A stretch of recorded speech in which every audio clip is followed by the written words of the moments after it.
नाजरीन आदाब, मैं रिदा खानम आपका खैर मकदम करती हूँ सियासत टीवी के special program we review of newspaper में। सियासत टीवी आपके लिए लेकर आया अखबार से रिलेटेड एक प्रोग्राम जिसमें हम आपको आज के अखबारात की अहम खबरों के बारे में बताएंगे। इसमें लोकल, नेशनल और इंटरनेशनल खबरों पर डिस्कशन करेंगे और आपको अहम खबरों की जानकारी भी देंगे। हम इस प्रोग्राम में हर ज़रूरी खबर पर रोशनी डालेंगे, चाहे वो लोकल हो, नेशनल हो या फिर इंटरनेशनल। इस प्रोग्राम में हर खबर की तह तक जाएंगे, क्योंकि कुछ अखबार की सिर्फ सुर्खियां ही बनकर रह जाती हैं या फिर टीवी पर 2 मिनट की न्यूज़ ही हो पाती है, लेकिन हम आपको उन खबरों के बारे में तफसील से बताएंगे। इसी के साथ हमारे साथ ही मौजूद हैं अशर यासिर। अशर यासिर, आपका खैर मकदम है। तो सबसे पहले बात करते हैं लोकल न्यूज़ की। इस वक्त देखा जाए तो हर जगह बाढ़ की स्थिति बनी हुई है, चाहे देश का कोई भी राज्य हो, गुजरात हो, उत्तर प्रदेश हो, राजस्थान हो, मध्य प्रदेश हो, राजधानी दिल्ली हो या फिर साउथ के इलाके तमिलनाडु हो या फिर आंध्र प्रदेश हो या तेलंगाना। तो जिस तरह से तेलंगाना और आंध्र प्रदेश में बाढ़ की स्थिति बनी हुई है, उसी को देखते हुए कल जो है केंद्रीय कृषि मंत्री शिवराज सिंह चौहान ने इन दोनों राज्यों का दौरा भी किया और उन्होंने कल आंध्रा का दौरा किया और उसके बाद वो तेलंगाना आए और उन्होंने तेलंगाना का भी दौरा किया और कई ज़िलों में उन्होंने दौरा किया और उनके साथ डिप्टी सीएम मल्लू भट्टी विक्रमार भी मौजूद रहे और उन्होंने इसी की स्थिति को देखते हुए 3,448 करोड़ की तत्काल सहायता देने की घोषणा भी की है। और जबकि बताया जा रहा है कि इस आपदा में, जो प्राकृतिक आपदा है, उसमें 5,438 करोड़ का नुकसान भी हुआ है। बिल्कुल, जिस तरह से आंध्रा में और तेलंगाना में बारिश से जो बाढ़ आई है, जो ये सिचुएशन है, इस पे हालांकि रेवंत रेड्डी पहले भी बोल चुके हैं कि यहाँ पे नुकसान 2,000 करोड़ रुपए तक का हुआ है। उन्होंने 2,000 की राहत के लिए पहले ही बोला था और साथ ही उन्होंने देश के प्रधानमंत्री नरेंद्र मोदी को भी तेलंगाना आने के लिए बोला था। हालांकि नरेंद्र मोदी तो नहीं है, लेकिन शिवराज सिंह चौहान यहाँ आए हैं। तो आपने जैसे बोला कि शिवराज सिंह चौहान ने 3,438 करोड़ रुपए का जो सहायता देने की घोषणा राहत पैकेज वो देने की बात की है, लेकिन जब नुकसान 5,438 का हुआ है तो 3,438 रुपए अगर मिलेंगे तो उसकी भरपाई पूरी तरह से नहीं हो पाएगी। इसीलिए जब शुरू में ये बाढ़ आई थी, इस तरह से जब हुई थी बारिश, तो रेवंत रेड्डी ने पहले ही आगाह कर दिया था कि हमें 2,000 करोड़ रुपए तक चाहिए था।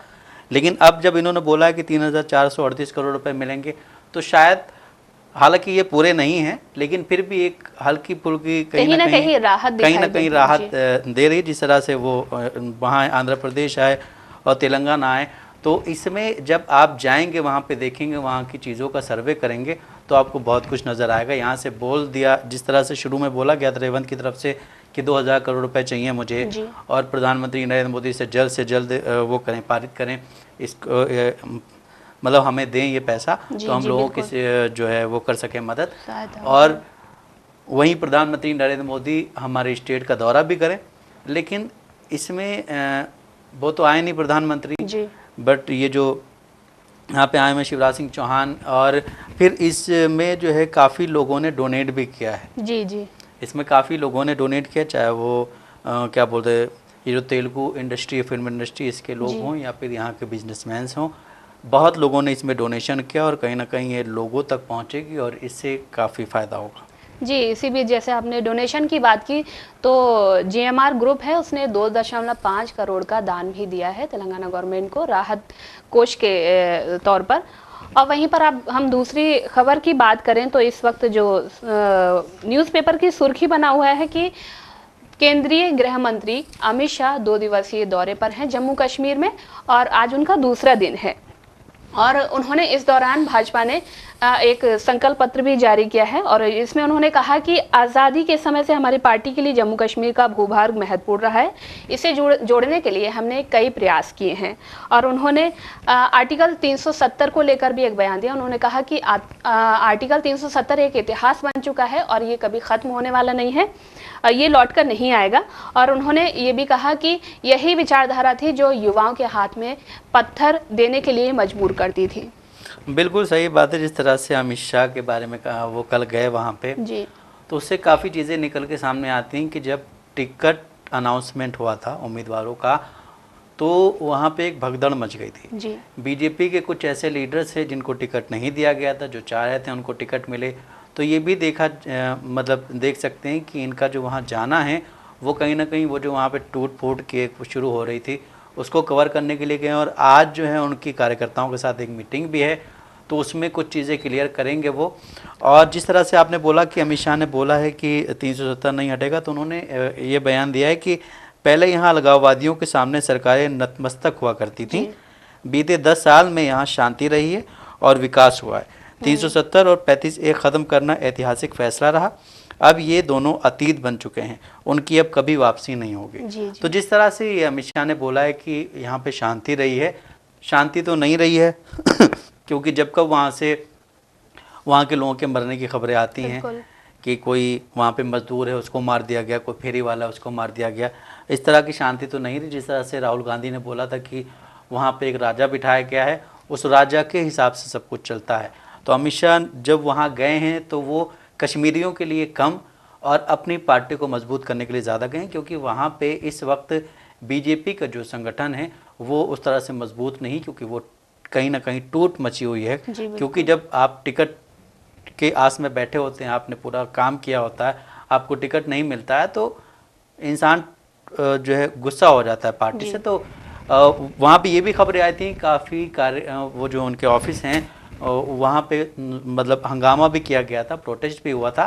तो अमित शाह का जाना वहाँ पे वहाँ के कश्मीरियों के लिए ही नहीं, जम्मू कश्मीर के लोगों के लिए नहीं, अपनी पार्टी को भी वहाँ पे एक जो क्या बोलते हैं बिखरी हुई है उसको भी कहीं ना कहीं संजोना है। जी जी, जोड़ने का काम किया जा रहा है। तो हम बात करें विधानसभा चुनाव की, तो विधानसभा चुनाव में सिर्फ 1 ही महीना बाकी बचा है। और बात करें हरियाणा की, तो हरियाणा में 5 अक्टूबर को चुनाव होगा और 8 अक्टूबर को नतीजे आएंगे, जो कि जम्मू कश्मीर के साथ जो नतीजे आएंगे उसके साथ वो नतीजे आएंगे। और साथ ही चुनाव की तारीखों के ऐलान के बाद सभी दल जो है एक्टिव हो गए हैं और वो कहीं ना कहीं अपनी रणनीति आजमाने की कोशिश कर रहे हैं।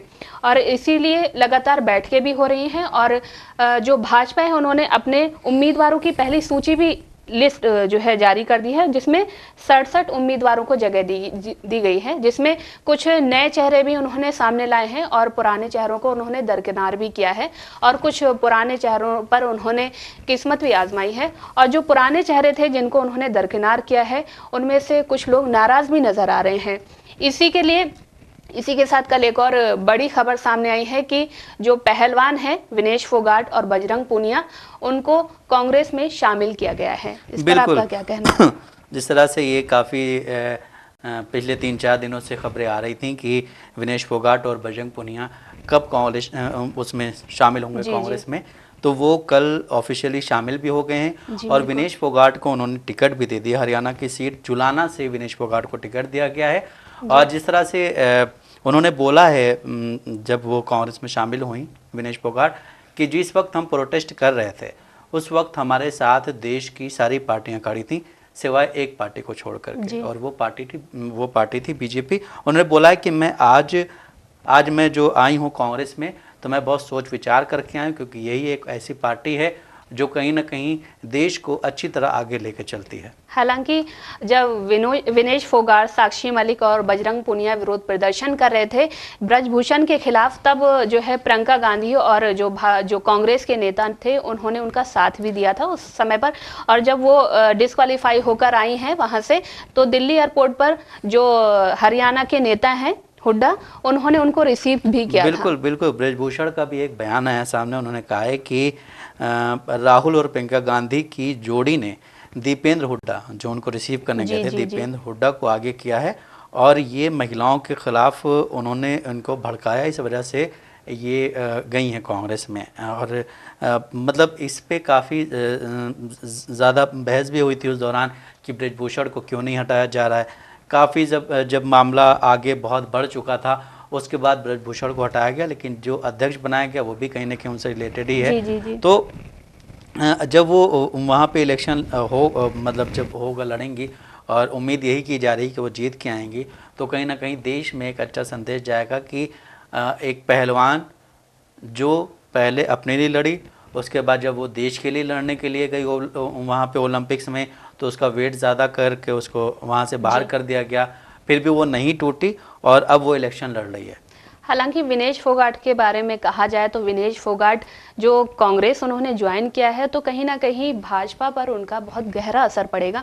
और जिस तरह से भाजपा के नेताओं के बयान सामने आ रहे हैं, जिस तरह से ब्रजभूषण शरण सिंह जो पूर्व अध्यक्ष रह चुके हैं WFI के, उन्होंने जो बयान दिया है कि ये एक सोची समझी रणनीति थी, साजिश थी हमारे खिलाफ।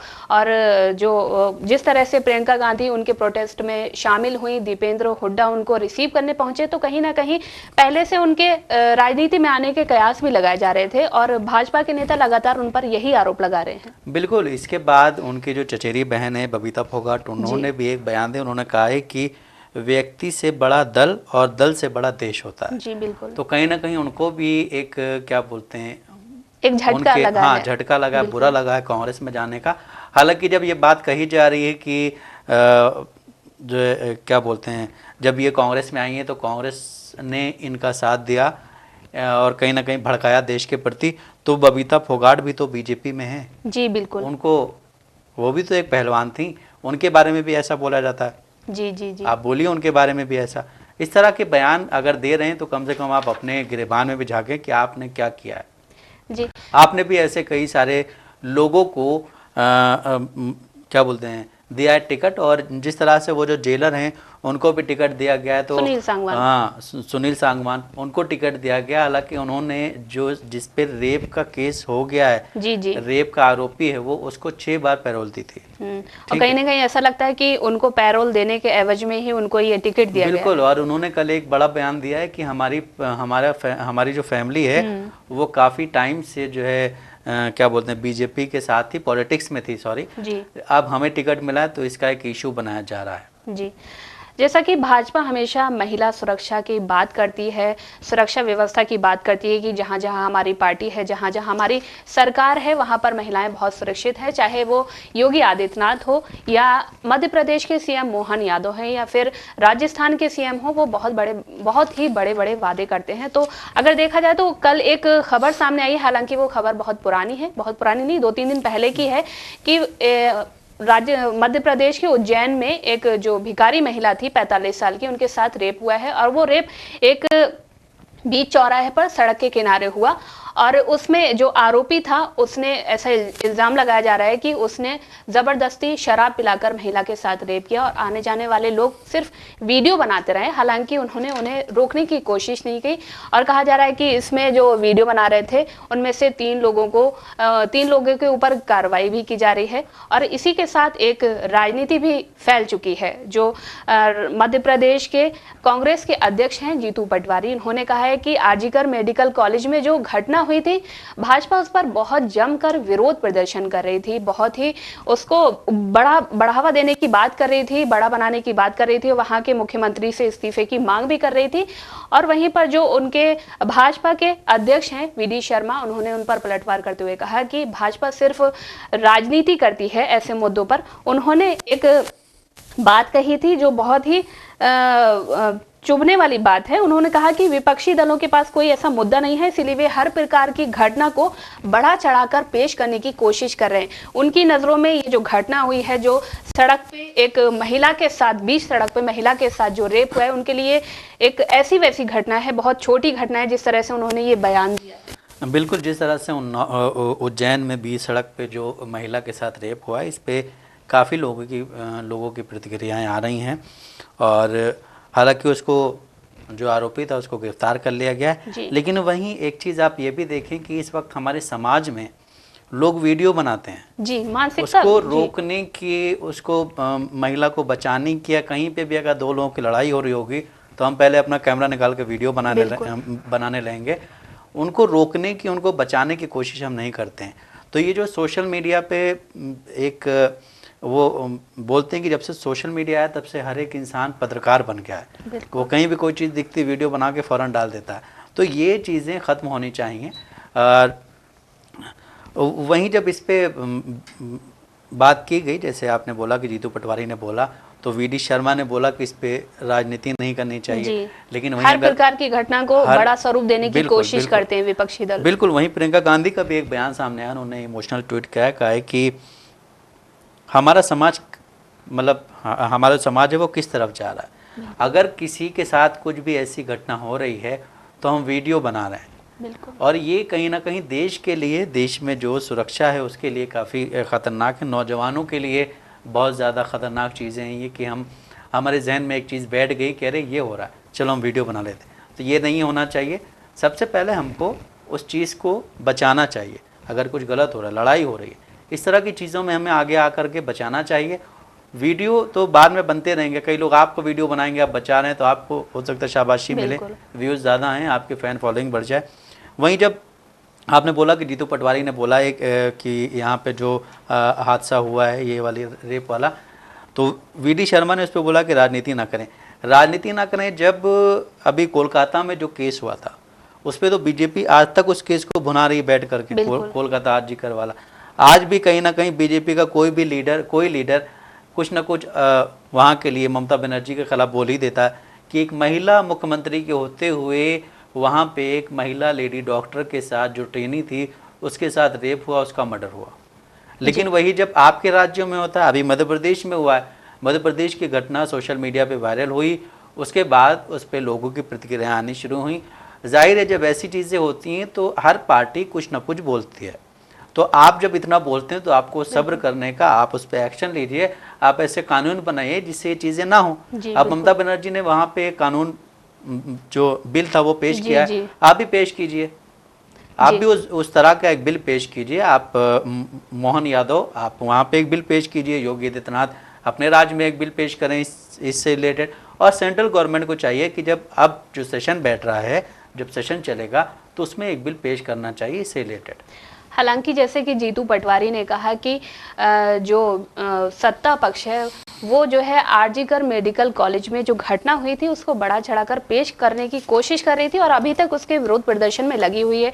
अगर देखा जाए उसके बाद बहुत सारे ऐसे रेप केस हुए और ऐसी दुर्घटनाएं हुई, ऐसी घटनाएं हुई जो बहुत ही झकझोर देने वाली थी। हालांकि देखा जाए तो यूपी में जो 2 बच्चियों की संदिग्ध परिस्थितियों में मौत हुई, उनको मारकर लटका दिया गया। उनके माँ बाप का भी बयान आया था कि हमें अंतिम संस्कार भी नहीं करने दिया गया और अंतिम संस्कार के दौरान हमें मुंह भी नहीं देखने दिया गया।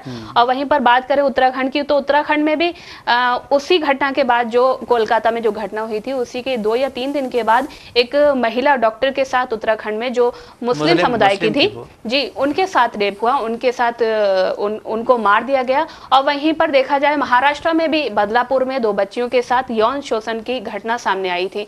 लेकिन फिर भी भाजपा जो है सिर्फ अपने राज्यों को छोड़कर जो विपक्षी राज्य हैं जिसमें दूसरे विपक्षी सरकारें हैं उनको कहीं ना कहीं घेरने की कोशिश करती है इन मुद्दों पर। हालांकि देखा जाए तो उनके राज्यों में बहुत बड़ी बड़ी घटनाएं होती हैं लेकिन उस पर उनका एक शब्द भी नहीं निकलता है। बिल्कुल, जिस तरह से अभी उज्जैन में जो घटना हुई है, उज्जैन की घटना इंसानियत को शर्मसार करने वाली है, इसलिए कि एक भीख मांगती थी, जी, भिखारी महिला थी, भिखारी महिला के साथ ऐसा हुआ।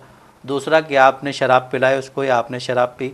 तीसरा ये कि वहाँ पे जो लोग बैठ के खड़े होकर वीडियो बना रहे थे। ये सारी घटनाएं कहीं ना कहीं इंसानियत को शर्मसार कर रही। एक वही दोषी नहीं इसमें जो लोग वहाँ खड़े होकर वीडियो बना रहे हैं वो भी दोषी होते नहीं। बिल्कुल, कि आपने उनको छुड़ाया नहीं, आपने उन्हें पहले छुड़ाना चाहिए था, उसके बाद उस लड़के को पुलिस के हवाले करो, पुलिस उसके बाद एक्शन लेगी। इस तरह की घटनाएं जब सामने आती हैं तो कहीं ना कहीं देश शर्मसार होता है जी।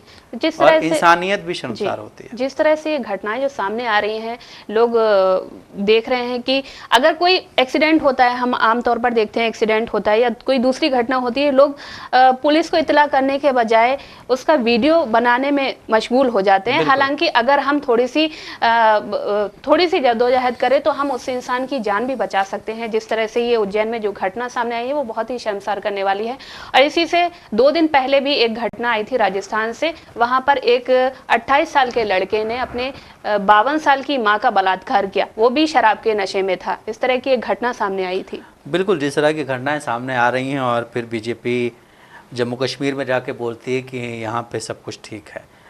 उसी बीच जब इस तरह की घटनाएं, इस तरह की जो घटनाएं होती हैं वो किसी एक तबके ने, एक समूह ने अगर की होती हैं, एक धर्म के लोगों ने अगर की होती हैं तो उन पे बुलडोज़र चलता है। इसी बीच जो वहाँ के जम्मू कश्मीर में नेशनल कॉन्फ्रेंस के लीडर हैं उमर अब्दुल्ला, उन्होंने कहा है कि जम्मू कश्मीर को बीजेपी से बचाना होगा।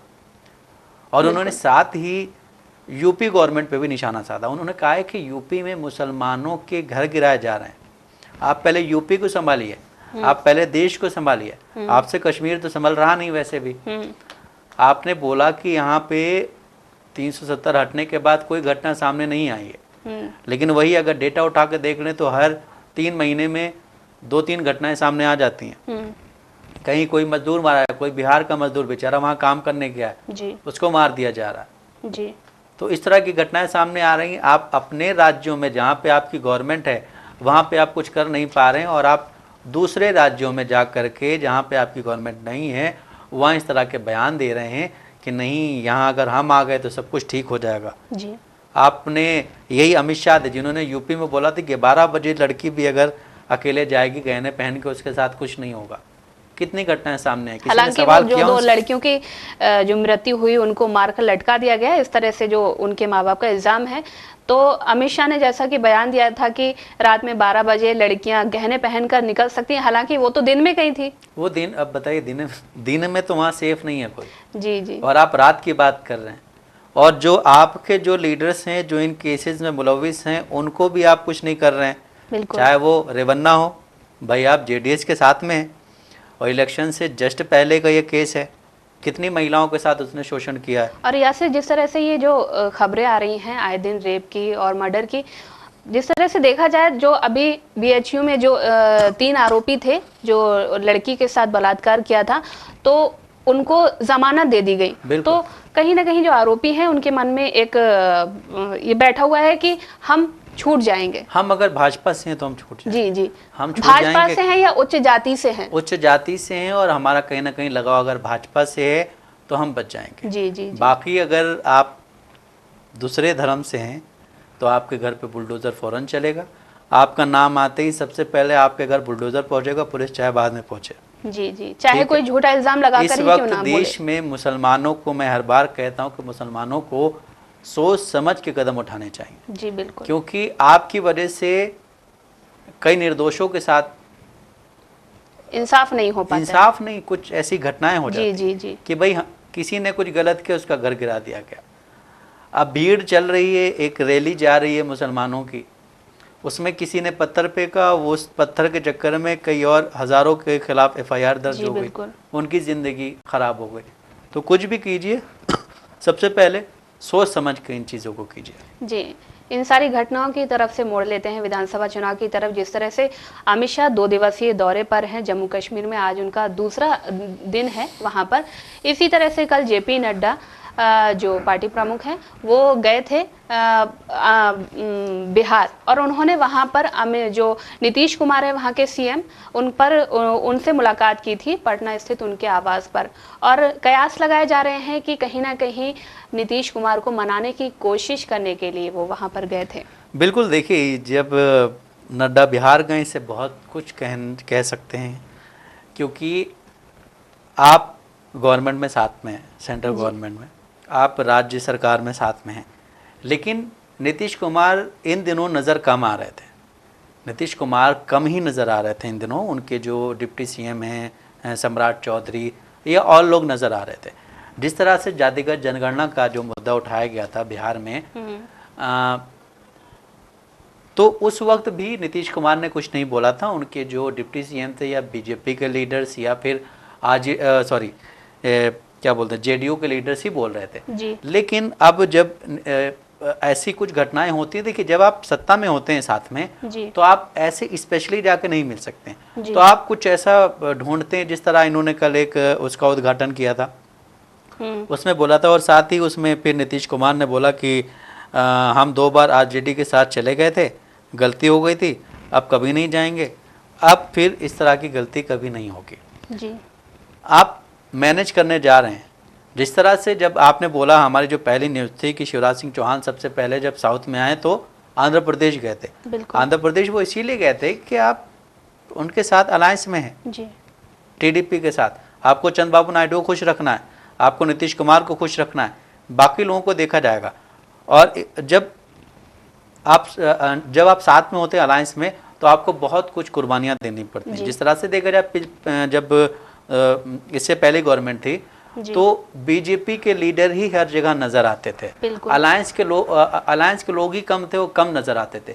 लेकिन अब अलायंस के लोग भी, अलायंस में जो भी पार्टियां हैं उनके लीडर्स भी हर जगह अपनी एक क्या बोलते हैं मतलब अपने आप को, अपनी पार्टी को रिप्रेजेंट करते हैं, एनडीए को रिप्रेजेंट करते हैं। तो कहीं ना कहीं जब अलायंस गवर्नमेंट होती है तो अलायंस गवर्नमेंट में यही एक अच्छी चीज़ होती है कि आपको सबको साथ में लेकर चलना होता है। सबको इन द सेंस आपके साथ जो पार्टियां हैं, सबका साथ सबका विकास तो नहीं हो रहा है हर किसी के साथ, लेकिन आपके साथ जो पार्टियां हैं उनको आप साथ लेके चलें। जिस तरह से जब ये जातिगत जनगणना पे उसने बोला आरएसएस ने, तो जो इनके साथ यूपी में है ओपी राजभर, यूपी में अलायंस में, उन्होंने बोला था कि हाँ ये होनी चाहिए और आरएसएस ने बोला है तो होनी चाहिए। इसी तरह से फिर वो भी बोलती रही, जेडीयू भी, कि हाँ जातिगत जनगणना होनी चाहिए। तो जब आप अलायंस में हैं तो अलायंस में आपको सबको साथ लेकर चलना होगा, सबको खुश रखना होगा। जैसा कि नाजरीन देखा हमने कि जिस तरह से आजकल देश में हमारे माहौल बना हुआ है और उसी को देखते हुए आने वाले समय में विधानसभा चुनाव भी आने वाले हैं, तो आप लोगों से गुजारिश है कि आप किसी भी पार्टी को वोट दें, बहुत ज़्यादा सोच समझ कर ही वोट करें। तो नाजरीन जैसा कि आपने देखा, हमने आपको न्यूज़पेपर के ज़रिए अहम खबरों से रूबरू कराए। ऐसे ही ज़रूरी खबरों से रूबरू होने के लिए हमारे साथ इस प्रोग्राम से जुड़े रहें। और अगर आपकी इस प्रोग्राम से रिलेटेड कोई भी राय है तो कमेंट बॉक्स में ज़रूर लिखें। इसी के साथ हमारा प्रोग्राम यहीं ख़त्म होता है। मुझे और मेरे साथी अशर यासुर को दें इजाज़त। अल्लाह हाफिज़।